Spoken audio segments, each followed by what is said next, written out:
Hi, welcome back to Fresh Faces New Ideas. My name is David. Now, if you like the channel and you want to keep up to date with it, or you're new to the channel, please like and subscribe. Please follow me on Twitter at Faces Ideas.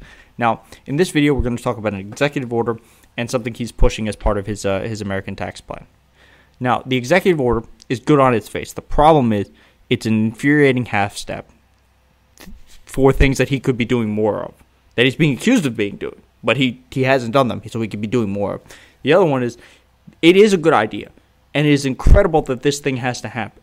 So, by pushing against it, we're going to figure out who's for keeping the American people untaxed, and for who's allowing the wealthy to get away with not paying their fair share. So let's take a look at these two things. So the first thing is, Joe Biden's going to sign an executive order that is going to raise the federal minimum wage to $15 an hour for federal contractors, which is objectively really good. Obama did this. He raised it to $10 an hour. So this is a 37% raise at the very bottom of the wage scale. And the reason you do this is the same reason people are advocating for a $15 minimum wage in general, is because it raises all of them. If I'm getting paid $15 minimum wage because I'm more skilled, and now everyone's getting paid minimum dollar wage, my pay goes up. That's how this works. So this is a good thing. Well, why is it a bad thing? Well, it's a bad thing because he killed the $15 minimum wage for the country in the COVID plan. He killed it.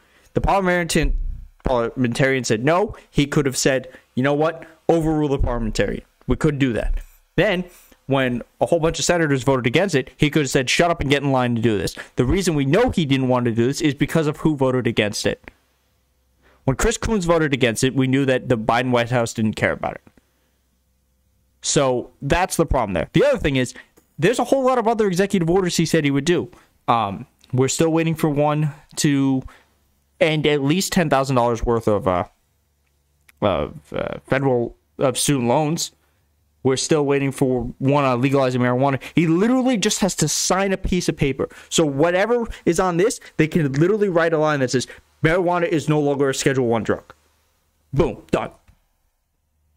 This is so frustrating because this is not how you win. This is a good half measure, but it's more frustrating when you realize he could have done this so much easier for so many more people. So let me see if this article says it. So this will create a direct raise for up to 390,000 workers with an annual pay boost of around $3,000. So that's incredible. He's giving almost 400,000 workers a $3,000 boost. But you know what the $15 minimum wage in the COVID bill could have done? For 32 million workers. That's almost 10 times, 100 times more than that he could have helped by pushing for this. And that's why this administration is infuriating. So yes, when people like AOC say Joe Biden has gone beyond my expectations, it's because we thought things like the COVID bill, when he said that the $1.9 trillion was the floor, was his opening argument, we thought that's where it would go down from there. And the fact that it didn't was a positive. So yes, he has done some good things. This is objectively a good thing. The problem is it's frustrating that he isn't doing these other simple things that he could be doing. Even if we argue, okay, you say you could do the $15 minimum wage because of the parliamentarian, which isn't true, but let's give him that. He could still be decriminalizing marijuana. He could still be forgiving student debt. There is still way more things he could be doing with executive orders than what he's currently doing. He did the first 10, and then he's kind of petered out. Congress is going to be too slow to enact more of your legislation. If you truly care, according to reports, about having a better legacy than Obama, you need to push for more things and more progressive things. If you want to be the FDR, push for this type of idea across the country. Now let's talk about this other thing. Joe Biden will seek $80 billion to fund enhanced Internal Revenue Service enforcement for high earners to help pay for his American Family Plan.